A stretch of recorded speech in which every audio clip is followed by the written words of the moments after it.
everyone. Welcome to the first semi-final of Pro Tour Born of the Gods 2014. We are ready to rock and roll. Rich Hagan, Brian David Marshall, Louis Scott Vargas with you in the commentary booth, and you are about to see top-class modern action. There's Anssi Alkio of Finland getting ready to go up against the man. There you see him, Jacob Wilson, only 18, getting ready for this best 2 out of 3 semi-final matchup, and we are away with Jacob Wilson straight into action. It's Birds of Paradise. Brian David Marshall, what's going on here? What's going on here is we have a semi-final Pro Tour competitor who is not as old as the card Birds of Paradise.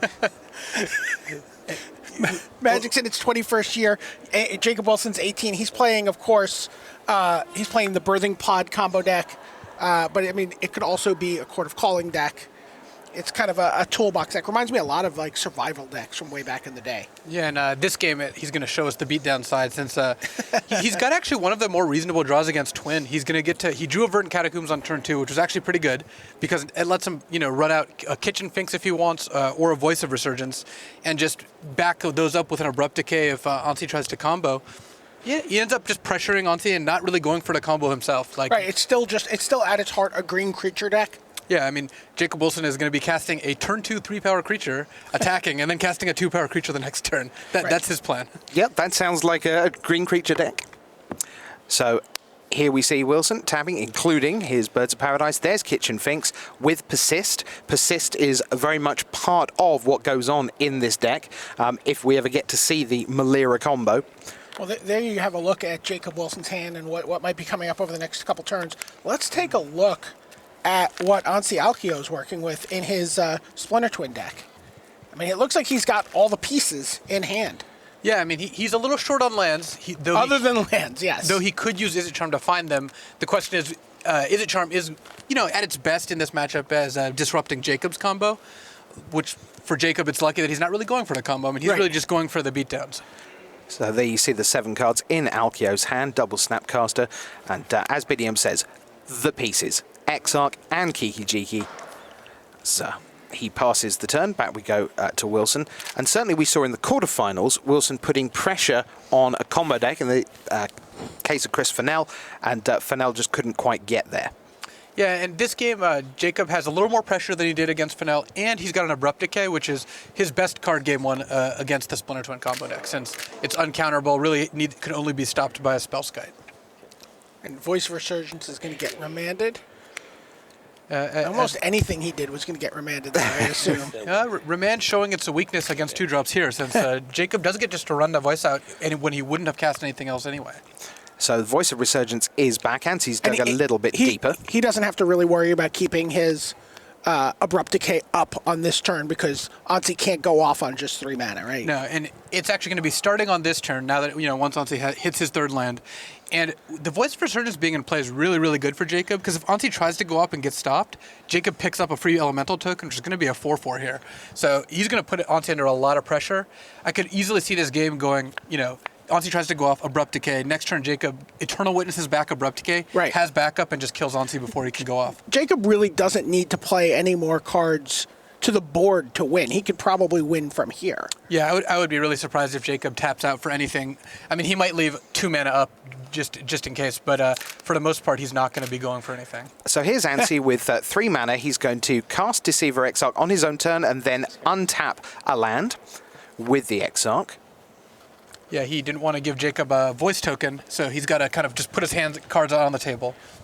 It also provides a nice blocker, though. This isn't actually so bad, though. Jacob now has to decide whether he wants to use Abrupt Decay to get an extra damage or wait and try to burn extra of Ansi's cards if he goes for the combo.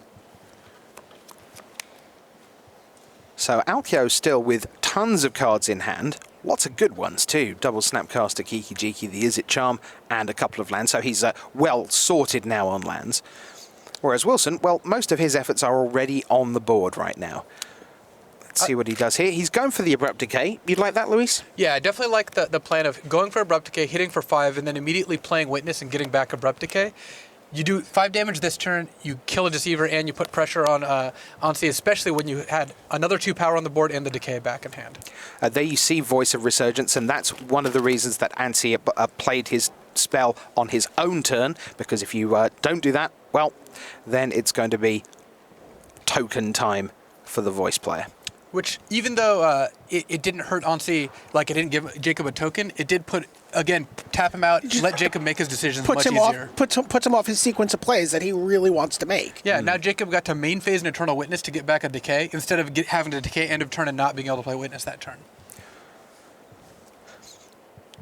What Ansi's really hurt by this game is not drawing the card Lightning Bolt. Had he drawn a Lightning Bolt, he would have been able to bolt an early play like the birds, Snapcaster Bolt, and just have a lot of cheaper spells. Unfortunately, without a Bolt, Snapcaster Izzet Charm is just not that efficient. Right. We talked to Li Shi Tian in the deck tech, and he referred Lightning Bolt as one of his combo pieces. It's just so brutal in terms of disrupting other people's plans. Not even as much, you think of Lightning Bolt as this burn spell to kill players. But, really, like, the ability to disrupt, like, a deck that has this, that is trying to ramp out with creatures, it's very big.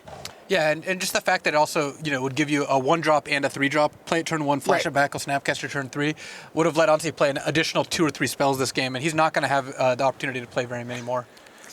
Ansi's going for Izzet Charm, and he's going to choose the mode that lets him take a look further down into his deck. We see a Lightning Bolt. There's your Lightning Bolt. Yeah, Lightning Bolt and Island have gone in, and then it's symmetrical, so some other stuff's going to have to go away. Yeah, I think it's a little bit too late on the Bolt. I mean, he might be able to get back into it, but again, Voice of Resurgence forces him to play at main phase, which means that if he kills the Finks or the Voice, then Jacob gets to immediately attack with the token or the persisted Finks, and if he kills the Witness, then he's not really getting a ton of value here. Right? And Jacob Wilson has a Chord of Calling in hand. Does that what card does that represent for? He is going to just kill the Witness. He really doesn't want to tap the Finks and Voice because he wants to keep attacking, but he still can, chord out something smaller. He can chord out another Finks. He could, if he wants to, he can chord out a Red Cap, wait a little while. He actually was really close to just being able to combo off. Had he drawn a Viscera or Melira, he could have just immediately comboed. But I think his main priority right now is to just keep pressuring Ansi's life total and not really going for the combo. Yeah, so you see another Abrupt Decay has entered Wilson's hand. So he's sitting there with land, Chord, and Abrupt Decay, and that Abrupt Decay could be critical. We'll see. Jacob also has the option to chord for something like Linvala or Spellskite to further disrupt the combo, but with an Abrupt Decay, you've got to be feeling pretty safe. Yeah, I've seen him. I saw him Chord of Calling for a Spellskite against a Boggle deck, and just steal their Rancor and like change the entire speed of the game around. And here you go. Yeah, it looks like a Chord for 4 here.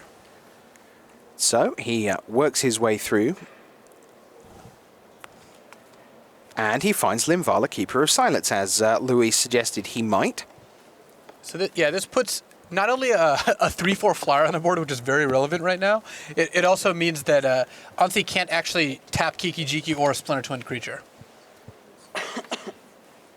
All Jacob Wilson here in game 1. Remember, it's 2 out of 3, so there's not 4 sideboarded games here for Ansi to work his way back. You lose game 1, you're under the gun. There you see Linvala, Keeper of Silence. The activated abilities of creatures your opponents control cannot be activated. And again, the Voice impacting how Pestromite or Deceiver Exarch get played. It stops Ansi from really being able to get value by playing them during Jacob's turn to tap on an attacker.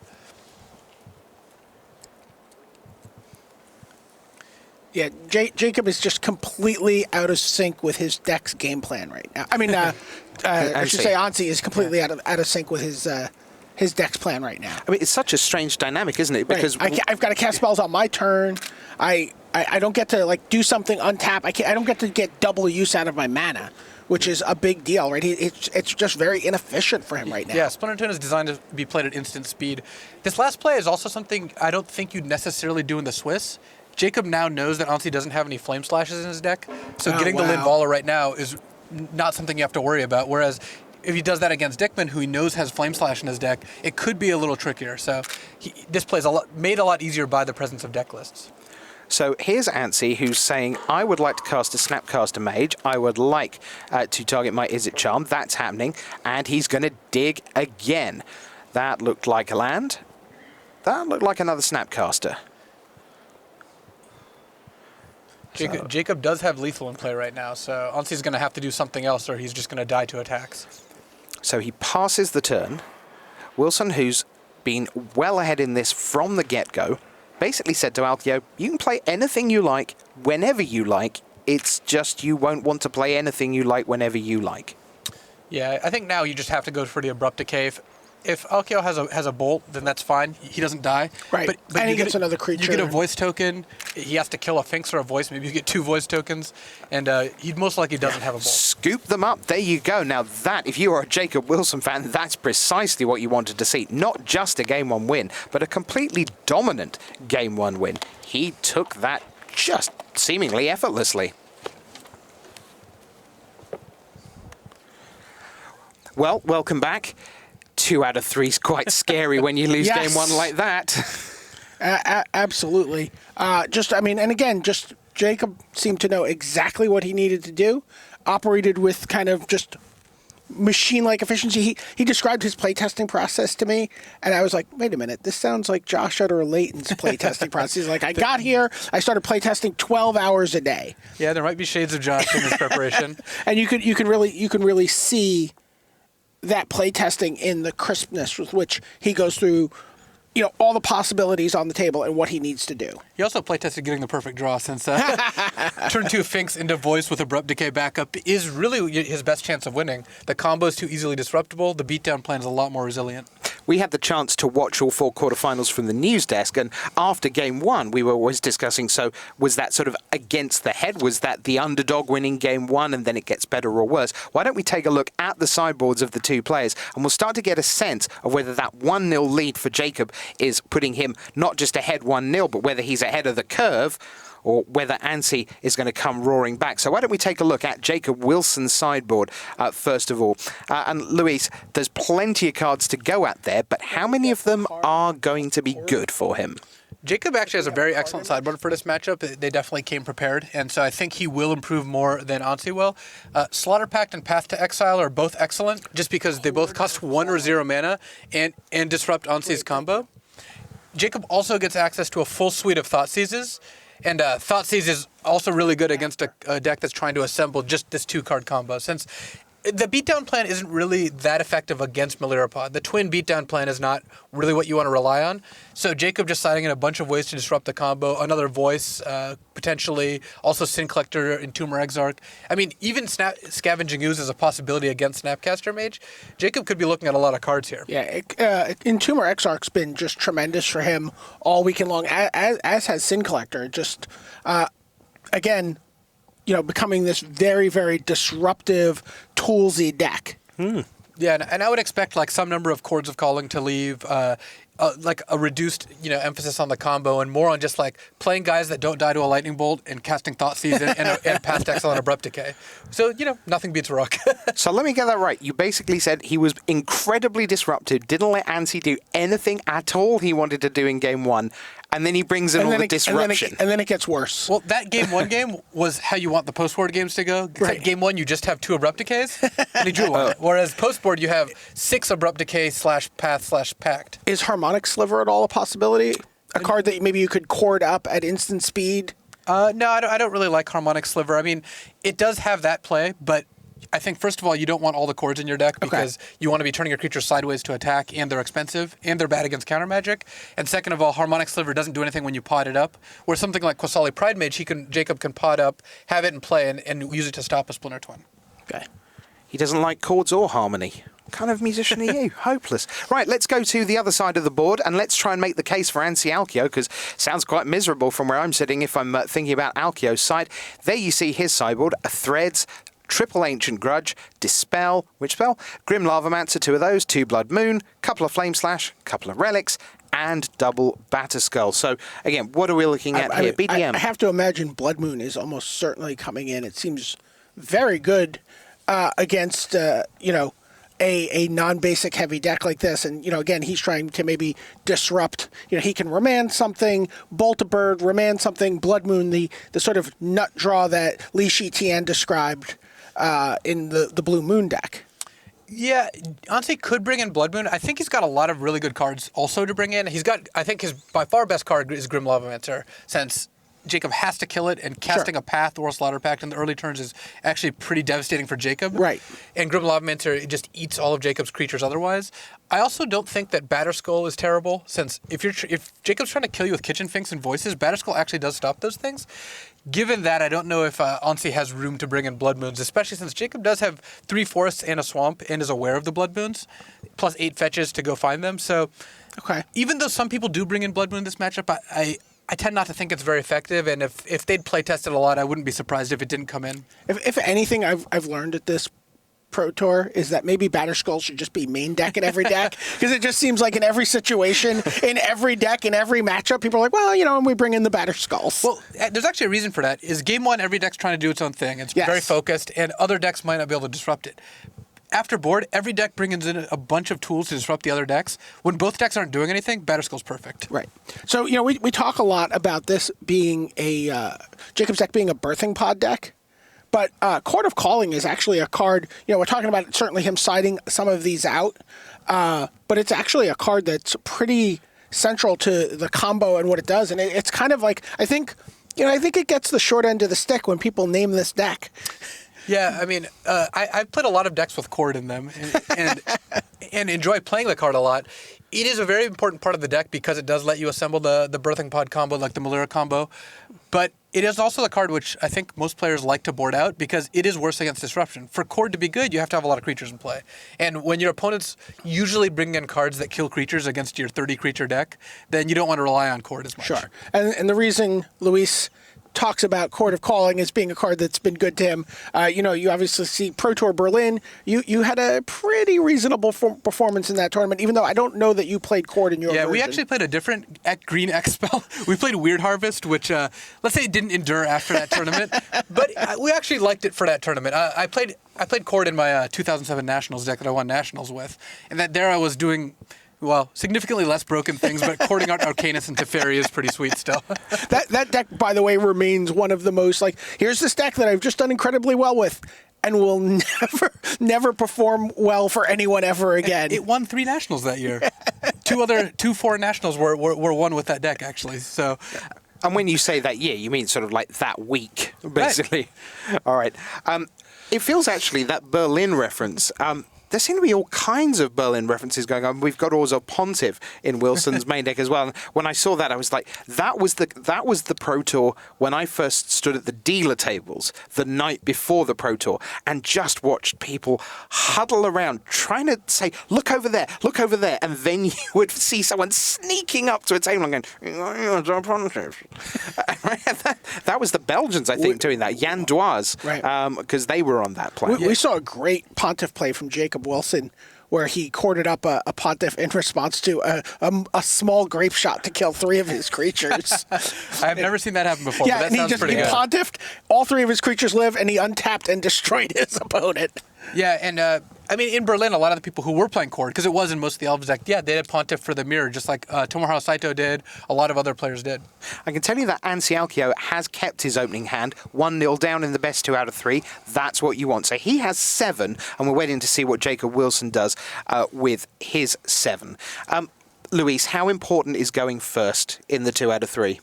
It has a bigger impact just because there's less games. So being the higher seed and getting to play first in the first game is a pretty big deal. Let's see what happens in game 2. The players are ready, and so are we. Let's go. So here we are, game 2 about to get underway. Anssi Alkio of Finland up against Jacob Wilson. Alkio will be on the play in game 2. He lost game 1 off just a real beating from Wilson, it's fair to say. Misty Rainforest gets us going for Alkio, and Wilson's opening turn begins now. Will we see another Bird of Paradise like we did in game 1, which set him off very much to the races? We will not. I'm just going to put a tap land into play. I do see a nice old school wall of roots there. Yeah, you got to appreciate the original art and all that. Mirage originally? 1997, I believe. Yeah, part of the ill-fated Wall of Roots Magma Vault combo that worked in between turns. Yeah, don't research that. Don't say the words between turns. What are you doing? There you see Jacob Wilson's career. This is his first top 8. And until this PT, a pretty much even record. But 53 pro points. They had come largely from the Grand Prix. 66% is huge. Modern Grand Prix champion, worth noting. Chicago 2012. Beating Josh Utter Layton Beating in Josh the Utter finals Layton with Josh's deck. Josh's deck. It was unbelievable. All right, so let's take a look. Says Anti's busy doing some scry action. We imagine most of you well familiar with scry in its current iteration, all over Born of the Gods, all over Theros, of course. It's a far cry from Preordained, but it's still good enough to see a lot of play. Yeah. Yes, the first modern Pro Tour was just stacked with Preordains and Ponders. There's the Wall of Roots. 0-5, and counters going straight on to run out Noble Hierarch, so mana aplenty for Jacob Wilson. And let's take a look at what's hiding in his hand to do with all that mana. See a couple of kitchen things. We see Path to Exile, one of the disruption cards you were talking about. Yeah, this is a solid draw from Jacob. He'd really love to have a Thoughtseize to kind of see what's going on over there, but he's got a draw with a lot of mana, because one of the things he can get behind on, and one of the reasons Slaughter Pact is so great actually, is that Jacob does have to tap out for 2, 3, 4 mana spells in order to pressure Anssi, and if you tap out against Splinter Twin, often they can just kill you. So one of the reasons that he sideboards all really cheap removals, so that when he's tight on mana, he can actually deploy threats and still have answers up. Right. And then, just to give you an idea of what Alkio's working with, he did bring in the Blood Moon, it looks like. I stand corrected. He's got a Flame Slash, a Lightning Bolt. A Flame Slash. Yeah. Blood Moon Lightning Bolt just struck. Blood Moon is going to be good this game, so I certainly can see it being good, but I know in my experience, I have not loved having Blood Moon against Melira. Well, I mean, Blood Moon right now is also, I guess, all the rage. Maybe, you could get caught up in it. It is one of the breakout cards of this tournament. Yeah, you could get caught up in it, right? You'd be like, oh, Blood Moon's going to be awesome. I'm going to play it. Does that really happen? I think it can happen. I mean, there's certainly a group mindset that sets in on players. Yeah, I don't know how much communication happens in between players, but information does travel. It is not, hermetically sealed chambers of test teams. Like, let's just say when we had Stoneforge Mystics, in Paris, other people did too, just because some information traveled. Yeah. Well, we see Blood Moon, so now we're going to get to see actually in the top 8 how it works. See Gavany Township appearing there on the right-hand side. One of the cards that turns pretty much anything into a threat on Wilson's side of the board. Yeah, and had Jacob thought about Blood Moon, I mean, maybe he didn't expect it to come in either. He would have, he has a Misty and a Verdant Catacombs, and he would have used those to fetch basic lands in the first couple turns of the game. Normally, you do want to play your duels first, especially Razorverge Thicket. I think I could see Anssi taking Blood Moon out, forcing Jacob to fetch maybe for basics when he doesn't want to, and then getting an advantage that way. Here comes Flame Slash to say, go away Wall of Roots. Because go away green mana. Yeah, that's right, because it became an 0-4 when the first counter went on. So that's why Flame Slash gets to kill what, on theory, is a 0-5, but you get the -0/-1 counter. So Blood Moon doing the business here early for Anssi Alkio in game number 2. And here is an honest-to-God Batterskull. Yep, there it comes. Germ time. Well, Jacob now has a card he can cast. He can cast Slaughter Pact if he wants. I would not advise it, but... Hooray! There you get a look at Blood Moon. It's pretty simple. It's pretty devastating.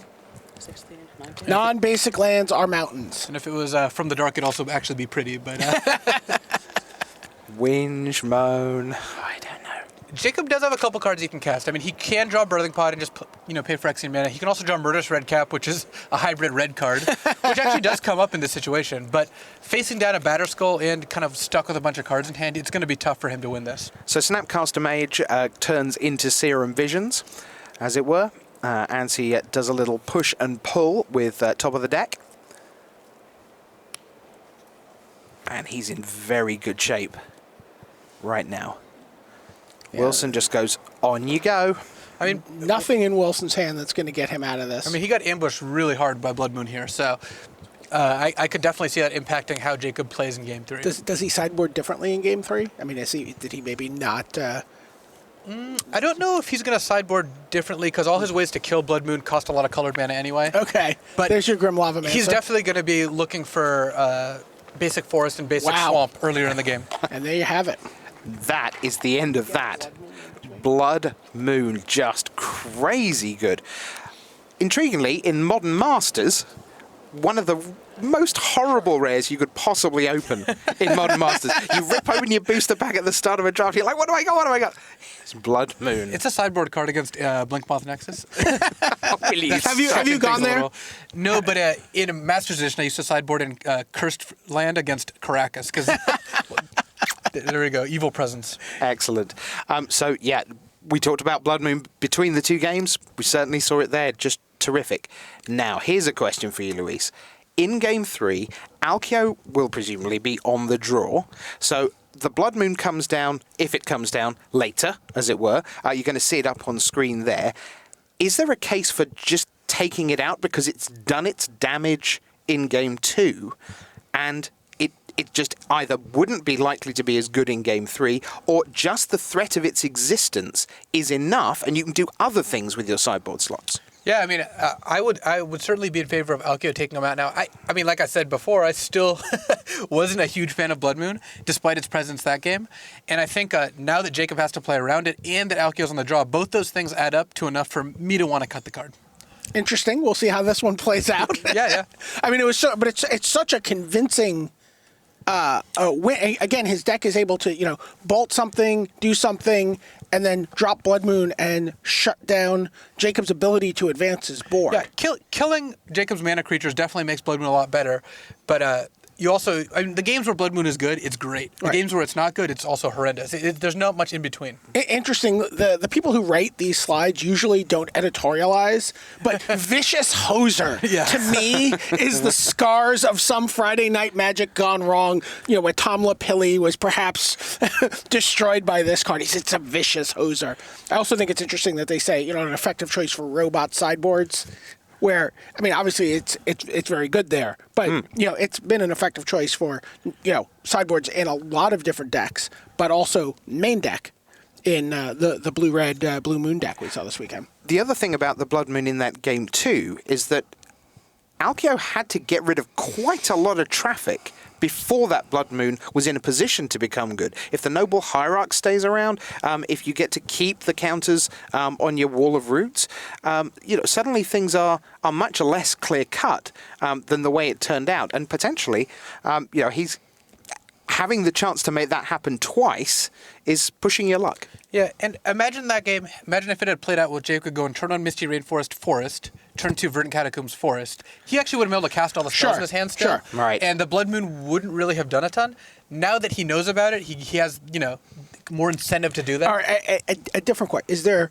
Is there some scenario where both of these players have the same logic that you have here, and then as a result, he's like, well, I know that he knows that I know this. Well, that is one of the fun things about best 3 out of 5 is you see the multi-leveling keep happening. But even in a best 2 out of 3, you can actually see that. Going into Game 3, we're in that position. How big an inconvenience, let's say that Jacob respects the Blood Moon and thinks it's still there, or could well be there. Well, he has to respect it, all right? So assuming that, how big an inconvenience is it to go, here's I can go and get any land I fancy, go and get a forest? Basically, it makes casting like Thoughtseize and Path to Exile a little bit harder, especially if he's got a hand that's like a borderline amount of colored mana to begin with. His last hand, he actually had a lot of total lands, so it wouldn't have been much of an inconvenience. I can definitely see a hand of, a basic forest and a fetch land and a Gavany Township where he has to decide between playing around Blood Moon with his second forest or having access to black mana. Right. And he can also always Thoughtseize and say, let me see if there's a Blood Moon in there. Right. That is an option as well. The best kind of disenchant right out of your hand. One of the things that can be confusing to newer players coming into Modern is that players like to know what a deck does. And ideally, they like... You want it to be one thing. Burn decks hit people in the face, right? Robots, they make creatures and turn them sideways. That's one plan. We could arguably discuss that both of these decks are combo decks. It's 1-1. We've seen no sign of Deceiver, Exarch, and Splinter Twin. We've seen no sign of Melira, and so on. To what extent are those Plan B? Because that's something I've heard watching you do the deck text BDM, particularly in the news desk. The number of people who've said, yeah, I know that's sort of what it looks like my deck is, but honestly, most of the time, I don't even bother. Yeah, I mean, a lot of times after you sideboard, you have to dilute your deck, right? I mean, is that a fair statement? You have this fairly constraint-driven number of. I have 60 cards that I could put into my deck. They all want to be in there. So if I want to bring in sideboard cards, I need to take some cards out, and I need to think about how I can repurpose the cards I have. I was like, okay, well, I have a Scavenging Ooze, and I can attack with that. I can do this, and I can, okay, and then so I can assemble this army of creatures, and then I have all my disruption. I can Thoughtseize you. I can path to exile. Why don't we take a look at Melira? This is part of a combo we may or may not see either in this game or in the next final, if he gets there, for Jacob Wilson. Melira is a very, very interesting card because on the face of it, it doesn't do a huge amount. It's a 2/2 for 2. You can't get poison counters. Oh, well, okay, that's fine against sort of limited poison decks, and maybe if someone's playing infect, fine. But then it turns out there are other really nasty things you can do with it. Right, yeah, not your creatures not having the ability to have -1/-1 counters on them is just really just plays into the persist combo where the creatures come back with a -1/-1 counter. So they come back, Melira says nope, and they just come back as normal. So that's just insane. So it means if you have a Viscera Seer, you can just sack Kitchen Finks infinitely, and or nigh infinitely. You gain an arbitrary large amount of life. Yes. In increments of 2 only. And then you actually get to scry through your whole deck, setting up the Murderous Redcap next turn. And it's funny, the deck's called Melira. There's one Melira in the deck, and we haven't seen Jacob come close to comboing out with it. No. And is there any chance that he sided that card? Is that one of the cards he has to side out? Does he just become a rock deck or a junk deck? I don't know what his sideboard current sideboard plan is. One Melira and one Viscera Seer is a small enough package that keeping them in is actually not unreasonable because it just gives you this threat of just killing your opponent. Right. But I would be surprised. I would be surprised if Jacob comboed out. Jacob is much more on the beatdown plan.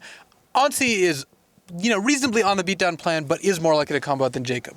I was chatting with Ben Stark, Luis, actually, and he said that The Quest for Khan, you see that's where Melira's from, was one of his favourite Magic novels. I was going to ask, looking at this slide, I was like, well, you're chatting about Ben Stark. Oh, it had to be about the storyline. I mean, he is the flavor judge after all. Yeah, I love the recaps he posts on his blog of all the books. Yeah. That's really one of my whenever a new book comes out, I actually don't want to read the book. I just want to read Ben Stark's recap of it. Is that the Starkington Post? Yeah, the Starkington Post. Yes. So, give me a sense, Luis. We've seen the Melira combo. Can we just talk more about the recaps of the novels on the Starkington Post? No. Not on air, we can't. Sorry. Stop it, the pair of you. Right, actually, I started that. Oops. You did. So, here's the thing.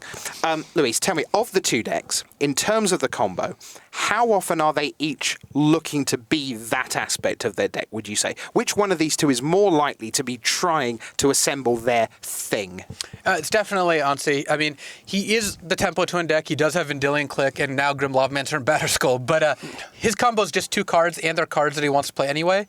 Jacob's combo is 3 cards, 2 of which, Viscera Seer and Melira, he doesn't really want to get out under his normal plan. Right, okay. So that gives us a sense of where we are. The players are busy trying to work out what they want to do with their opening hands. Looks to me like Anti has quite a lot of tools in his opening hand. So maybe we're going to be close to a game 3. But so much pressure when you keep the 7. It is the last potential 7-card hand of your tournament. If you're lucky enough to keep a whole 7. Yeah. So how much pressure's on you when you're mulliganing here? Like what? Well, I mean, and not just mulliganing, but mulliganing, sort of ostensibly, in front of the whole world. Well, I guess we're not going to find out because neither player seemed to have mulliganed here. Let's do it. Game 3, semi-final, now. So there you see the feature match table. Huge pressure as we begin game 3, and it's going to be a Noble Hierarch on turn 1 for Jacob Wilson. He's on the play. And off a basic, indeed. Very significant. There you see Anssi Alkio's Pro Tour record. Just played 20 games before this tournament here. 37% win rate. Much better at Grand Prix level, as most players are. The Grand Prix level is a step below Pro Tour for sure. 12 pro points. A lot more as a result of this weekend. So, Alkio will be working with a full grip. He also begins by searching out a land. We're about to find out whether it's a Serum Visions or a Lightning Bolt, because that's one of the cards getting cast here. Lightning Bolt. Potentially a Flame Slash, but Yeah. If I were to guess, I would say the Noble Hierarch is not long for this board. Yeah, no. Yeah, it is Lightning Bolt. Yeah, Slash the Hierarch, not quite as catchy as Bolt the Bird, but functionally pretty much what's going on there. There's a noble sacrifice. Slash the Hierarch sounds like an awesome legend. Jacob has a lot of accelerants, it looks like, from this hand, so Let's take a look. he actually doesn't mind the Hierarch getting bolted as much as you would otherwise think. So Birds of Paradise, Murderous Redcap, there's part of the infinite combo. There's no way you can ever gamble on that, though, right? Like, that's always the fear when when you bolt the bird. Yeah, the problem is if you don't bolt the bird, you instead of costing them 1 mana, you might cost them the full 3. Because if Jacob can't play a 3-drop on turn 2, instead does nothing, that's like a time walk. And spending 1 mana for a bolt that doesn't even have better targets is much, much worse. And just to confirm for those of you who don't play Vintage, Time Walk from right back in the day, it was literally have an extra turn after this one. So that's what we mean by that.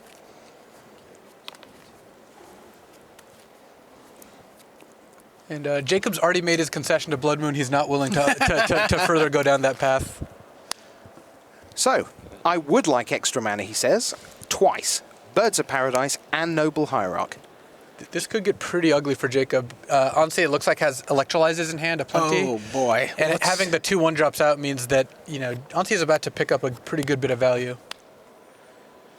2-4-1 coming up, we believe, for the Finn. Although, is that that's a Gavany Township in Jacob's hand. Mm-hmm. And he's kind of deep in the tank now, because now he's got the Kitchen Finks. You normally would just rather play the Finks. If Jacob's really worried about Electrolyze, just playing Township, passing the turn, and using Township on upkeep could be just an awesome play for him. That would end up much better for him, given that we have Telepathy in play. We know both hands. Now Jacob really has to decide. The convenient thing about that is it also plays around Remand. But the fact that he's got Voice and Finks to play this turn is pretty tempting. I don't see how you can get away from playing those 2 cards. There is Voice of Resurgence. And he says, I tell you what, how about no? At least temporarily. I'll draw a card. It's a Lightning Bolt. Honestly, doesn't have the 3rd land yet, so he's going to be sweating this draw step. Like this could be his whole Pro Tour right here. Giving Jacob an extra turn to untap, use Township, play another thing. At that point, using the Electrolyze isn't that effective. He even sees the Township on the board now, so this is it. I mean, okay, land for Anssi, not land for Anssi. Snapcaster Mage for Anssi. Yeah, at this point, he's got to be getting pretty antsy about finding the 3rd land, since otherwise he's going to be in a lot of trouble. And he's looking at 2. Where do they go? If they go on the bottom, they're spells.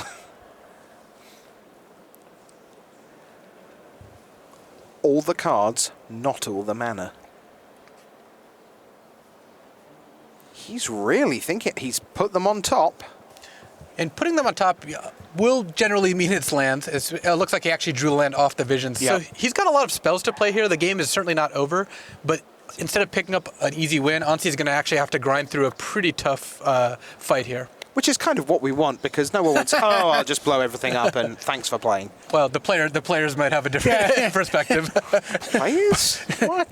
Jacob certainly slumped internally there. He's like, oh, land. But Jacob now has a number of good options. He has a Voice in play, so he's not scared about Remand anymore. But he's got to be thinking about Electrolyze. I mean, at this point, does he want to make himself immune to it? And using Township just puts a lot of pressure on the board. In comes the Voice of Resurgence. There's no sign of any Gavany Township action at that point. So what will Wilson do? He's tapping not all his mana, but all his lands. He changes his mind about that, uses the Hierarch. And then flip them around again. And here's some Kitchen Finks. And Ansi might Remand it, but that, again, will give Jacob a Voice token. And I don't know that I've ever seen someone actually get a Voice token from casting a spell on their turn, on their opponent's turn. Yeah, it doesn't happen very often, because it's pretty hard to beat, getting a free 5/5. Cards 1. So There's it looks like a Tectonic Edge. Which will, potentially limit Township, if that's what that is. Ansi has 1 Tectonic Edge in his deck, but nope, the Electrolyze is the play instead. let's get these guys dead, shall we? I mean, they're both of those plays kill Gavany Township in one way or the other, but the Electrolyze multiple turns later is really not as devastating as it would have been. And there's the card. So that finalizes Electrolyze. Anti takes a look at what is still tons of cards in hand. This is one of those classic matchups where one side has all the cards in hand. It's Flame Slash for the Voice of Resurgence. That leaves a 2/2 token in its place. And Ansi will pass the turn, having pretty efficiently used up all his mana for the turn. There's just a Murderous Redcap left in Jacob's hand. But that's still going to be a lot of pressure. He's going to get to play it pre-combat, shoot Ansi down to 12, hit for 6, put him to 6, and have 3 creatures in play. And the twin decks are really good at playing while ahead, but they're not as good at coming back. Sure. They have no sweepers. Ansi doesn't have access to any Anger of the Gods, which is something people in the chat are asking to see, but the Gods are sitting this one out. The Gods went to therapy, worked out all their anger issues, Yeah. and might lose in the semifinals of the Pro Tour now. Yep, so no need for anger management from Jacob Wilson. So, I mean, although, I guess if if Ansi has more than one turn here, Yeah, he could still draw a Pestermite or an Exarch and potentially win this game. He is holding a Splinter Twin. Yeah. Jacob did just draw a Birthing Pod, which it's got to be an interesting draw for him, since now he gets to maybe attack only for 5, then play Pod and sack Finks and get a 4-drop, but it's interesting. I mean, he really does want to pressure Ansi's life total, and playing Redcap does that the most efficiently. Linvala still sitting around there for him. Less good now that Flame Slash is in the deck, since you don't want to just like get Snapcaster Flame Slashed immediately. Would he have sided that out? You keep the Linvala because it's still a good card, but yeah, it's not as strong as it was in Game 1, where it was basically unkillable. So, Jacob just taking the time, you think that's a big hand? Well, of course, that's his sideboard. And a reminder that you are absolutely allowed to do this, just making sure you know what you took out and what's in and what's left in your deck. No problem at all. Which, it's good to check. I mean, now Jacob really wants to know what he can get, but when you draw your card and look at your sideboard, it does clue your opponent a little bit to like, why is he doing that? Well, he maybe drew a Birthing Pod. Or a Chord of Calling, though. As we saw, Jacob actually looks like he put all 3 in the board.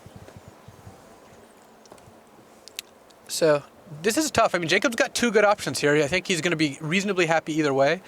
But I think what he wants to do is play around a Snapcaster Mage the most. And looks like he's going to start by doing that by you playing Birthing Pod. So, in we go. 3 from the Finks, 2 from the Elemental. And the reason we knew he was playing Birthing Pod is because he was attacking first instead of playing the Redcap first, because the voice token incentivizes you to play creatures pre-combat. So here is a Birthing Pod. Away we go. Go get a 4. Actually, kind of like just getting the other Redcap here, just because that's the most resilient to removal and gives you the most value of Birthing Pod. But it looks like Jacob actually he pulled the 2 aside and decided to go with Linvala. Okay, so we've already seen Linvala, Keeper of Silence, in this match. We saw it in Game 1. That was a Game 1 very, very handily by Jacob Wilson. And There you get a look at Birthing Pod. Just one of the tentpole cards of the modern format. Yeah, and I mean certainly the one of the namesakes of the deck. You know, Melira Pod is the actual name. But I think Ansi's actually happier with this than any other circumstance, because Ansi does have Snapcaster, and Snapcaster Flame Slash kills Linvala and gives you a blocker for Kitchen Finks. that all sounded quite good. But his opponent then untaps with Birthing Pod and creatures in play. And Yeah, and Jacob, at that point, still's got a ton of options. Like, this is going to be a close game. I mean, Jacob is ahead, certainly, but Ansi's got some pretty good tempo plays, like playing Snapcaster Flame Slash and then also playing Electrolyze to kill. Like, if you Electrolyze the token, the voice token for one, the Finks for one, once Linvala's gone, then the Finks dies, which then takes the voice token with it. Ansi could potentially clear the board here. If he had Flame Slash into Electrolyze, he would do it, but I think he's a mana short since he's got a Snapcaster to Flame Slash. Yep, 5, it would be 6. 2 for the Snapcaster, 1 for the Flame Slash, then 3 for the Electrolyze. He would need 6. He has 5. He's just laid that mountain you see on the left of your screen. right.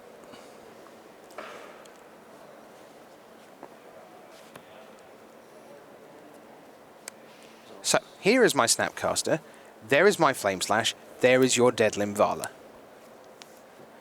And now, because it had to happen sooner or later, we're going to use Tectonic Edge to take out some of your mana. Interesting. Took out the white source as opposed to maybe taking out the Gavany Township. It ended up working out really well since Jacob now drew another township and can't cast Murderous Redcap. And you know why? Because he had to fetch a basic forest on turn 1. So the reverberations of Blood Moon Blood Moon is still doing its work. Yeah, Wow. that's very relevant. And since he would have loved to go land number 4, Redcap your Snapcaster, attack you for 5, and in fact he would be in really good shape. Now, he doesn't really want to trade for the Snapcaster. I think sacking Finks to get Redcap and killing Snapcaster, then attacking for 2 is probably going to be his best line of play. Why doesn't he want to trade for the Snapcaster? Just explain that for us. When you have a Birthing Pod out, you certainly don't want to trade a 3-drop away for a Snapcaster. Yeah. And the voice token can grow larger, so I think keeping that in play is a lot better. Jacob also has another option. He also can get Ranger Evios and play a 1-drop, but with a pod out, I think getting Redcap is going to be overall the best. That is what you see. Murderous Redcap will come down, will kill the Snapcaster Mage, and then in comes a token. Anssi falls closer to peril. 15-7 behind, but remember he has always the possibility of just almost from nowhere going, well, you see this Splinter Twin? That's this a Grim Rex up? Lavamancer.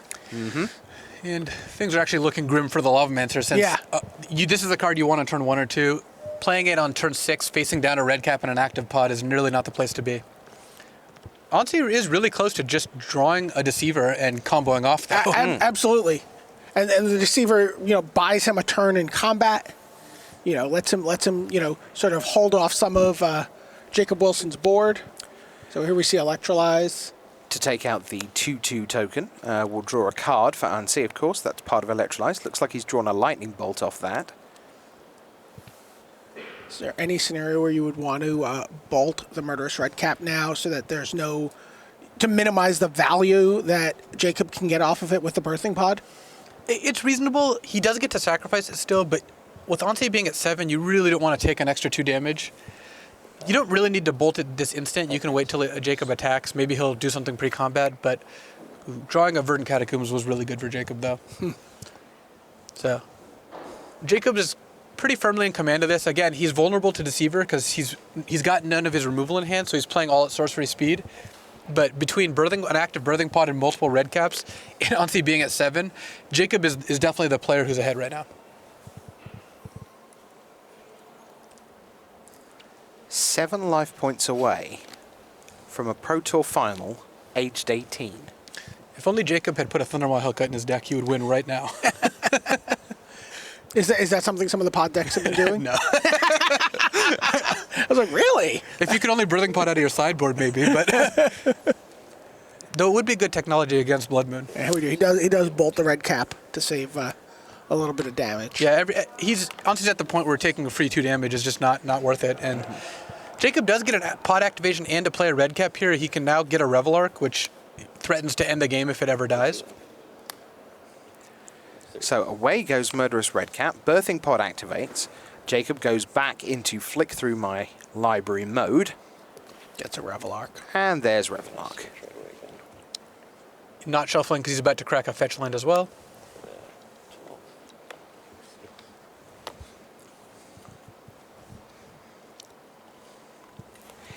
There you get a look at Revel Arc. This is a card that's just, at every format it's been legal in, has made its presence known.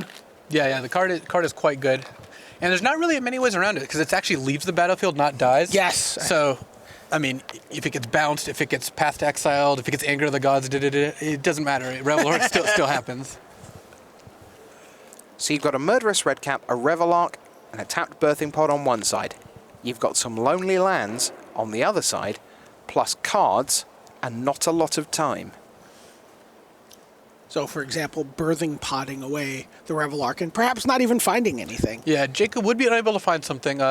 He's got no Sun Titan in there for value, but which some of the decks used to play. But that does let him get back Voice of Resurgence and a Redcap. Can Anssi still win this game in the fair way, or is Anssi now completely in the plan of, can I possibly find Deceiver Exarch, and they go, oh, hello, that's a twin, thanks for playing? I think that he's got to win this via combo. You can't really beat Revel Arc in a fair fight when it's getting back multiple creatures. And if he was able to draw Exarch off that Serum Visions, then he's got a shot here. So he's gone with Grim Lavamancer. not active. We know that he has not.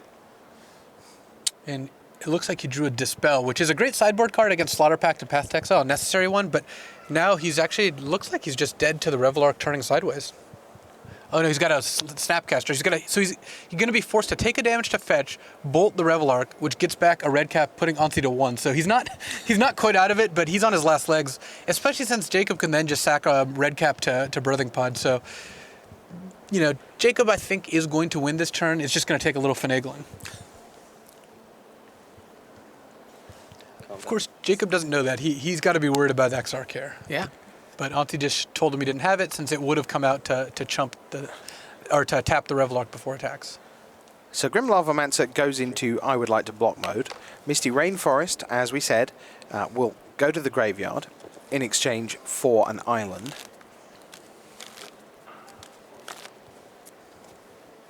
Ansi offers up his deck, and however Jacob cuts, we're not sure a lot's going to help Ansi. Snapcaster Mage. There's Lightning Bolt off the Snapcaster. Go away, Revelark. It leaves play. Yeah, Jacob at this point. Yeah. He's moving way too fast. And now he gets to... I'll have these back, and there's the handshake. And by 2-1, Jacob Wilson with Melira Pod takes the match. He heads into his first Pro Tour final here, a Pro Tour born of the gods. Move over Shahar Shenhar. Turns out you're old at 20. At 18, Jacob Wilson is into the final.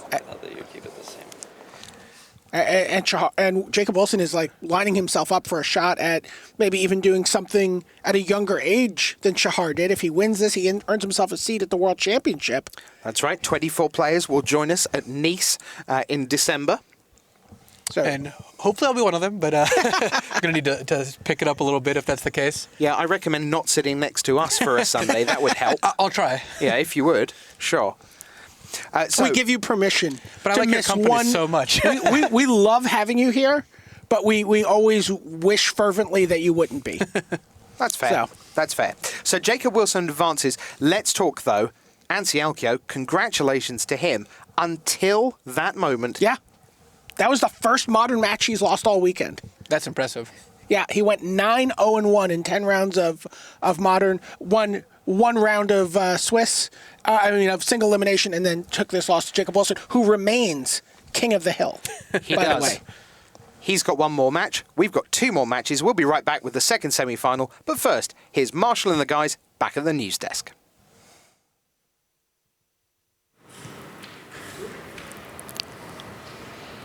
And thanks, Rich. We are back over here at the news desk. Marshall Sutcliffe, I'm with Zach Hill and Randy Bueller.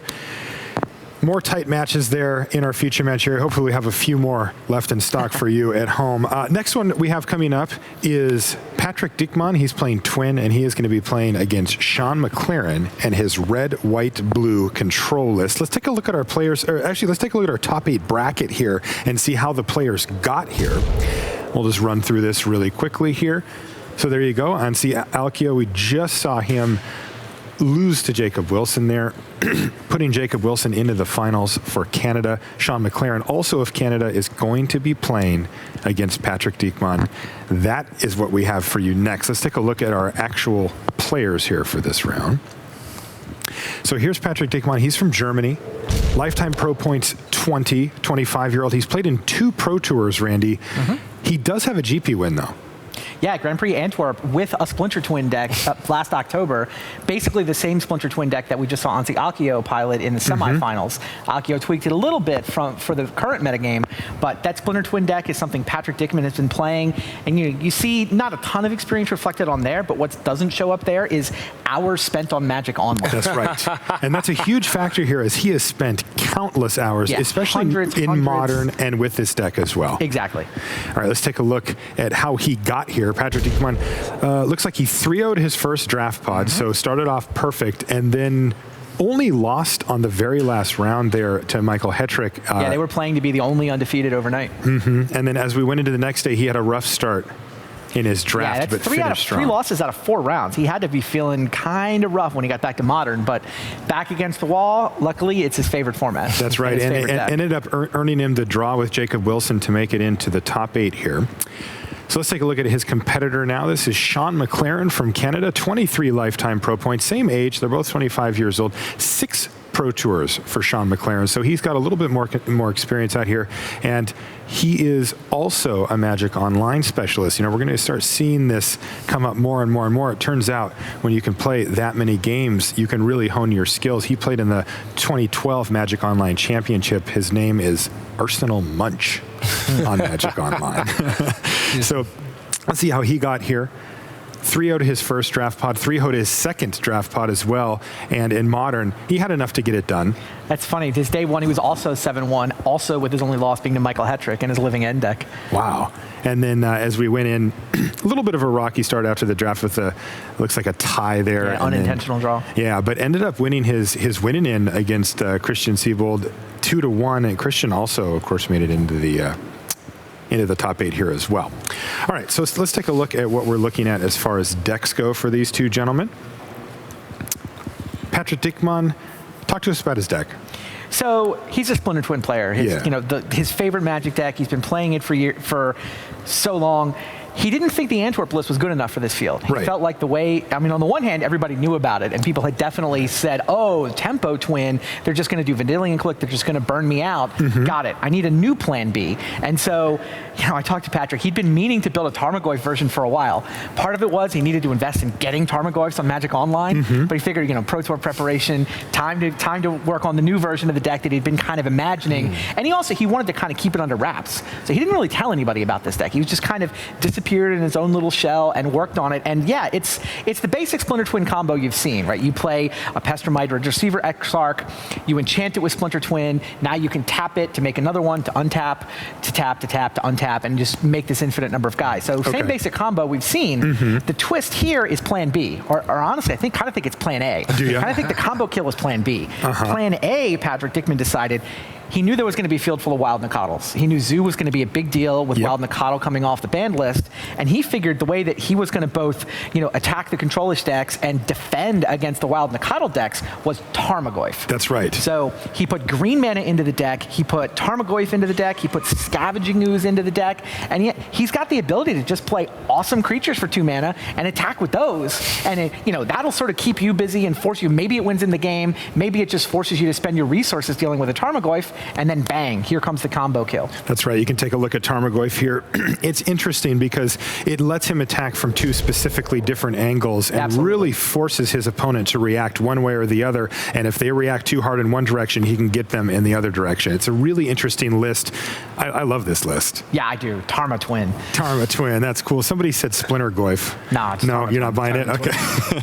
Let's take a look at his opponent, Sean McLaren. He's playing red, white, blue control. Zach, talk us through this deck list. Yeah, well, this is a deck we saw really make it big at the World Championships last year. Really straightforward blue, white, red control deck. Not any of the fancy hybrid combos or anything like that in this list. Go big with Sphinx's Revelation. Got a Johnny Vengeant Lightning Helix, 4 copies of Lightning Helix to stay alive, gain some of that life back, again with the threat of Zoo in this format. But I mean, it's really exactly what we've seen for a long time now. Counter spells, removal, Snapcaster Mages, card advantage, cryptic commands, and a big late game with Sphinxes. Another big attribute of this deck, something that makes it kind of very fundamentally sound. A lot of its lands do stuff. We were talking about that with Affinity. This deck also has 4 copies of Celestial Colonnade, 4 copies of Tectonic Edge. So even though it plays a lot of mana sources to fuel those revelations, doesn't get mana flooded that often. Usually a lot of different things to do with its lands. Definitely. Now, Snapcaster Mage, we've seen it in many of the lists here, but it feels to me like this one really takes advantage of Snapcaster Mage on a level that the other ones don't. Yeah, I mean, I definitely think that's plausible. I mean, basically any deck that plays Snapcaster Mage is getting good use out of Snapcaster Mage. But because this is a control deck and because it's trying to remove every threat the opponent plays, a lot of the time the ability to, flash back a Path to Exile, flash back a Lightning Bolt, even sometimes just burn the opponent out from a fairly high life total is really powerful. Whereas if you're up against this deck, you have your own own paths to exile, your own lightning voices, they're not actually that good to flash back. If you have Snapcaster Mage, there's not that many targets. That's right, and this one goes big. You can take a look at Snapcaster Mage. A bit of a resurgence. I mean, it never quite fully disappeared, but it feels like the playground is open again for Snapcaster Mage now that Deathrite Shaman isn't there anymore. Yeah, the banning of Deathrite Shaman meant the coast was clear for a lot of graveyard strategies. You know, we knew some people tested things like Goryo's Vengeance, but it's really, and Living End did quite well at this tournament. But Snapcaster Mage is probably the card that benefited the most from the banning of Deathrite Shaman. I mean, that and people who don't enjoy losing to Jund, they also benefited a lot. Snapcaster Mage definitely appears in a lot of different decks. The blue-white-red control deck. I mean, both of these players are playing 4 Snapcasters. They've also, you know, Lightning Bolt is Snapcaster's favorite friend.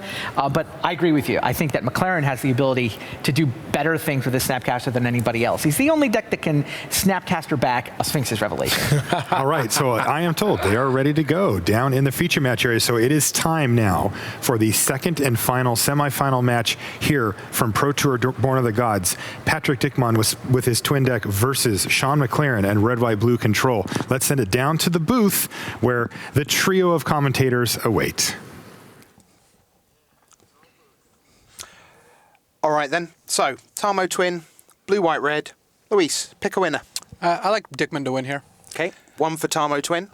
I think Dickman's probably slightly favored, but if Sean McLaren can win through, win some of the matches that he's won thus far, I feel pretty confident that he can find the win here. Well, Another Canadian miracle in Spain. Okay, let's see if the guys are right. One of them will be. It's time for the second semi-final.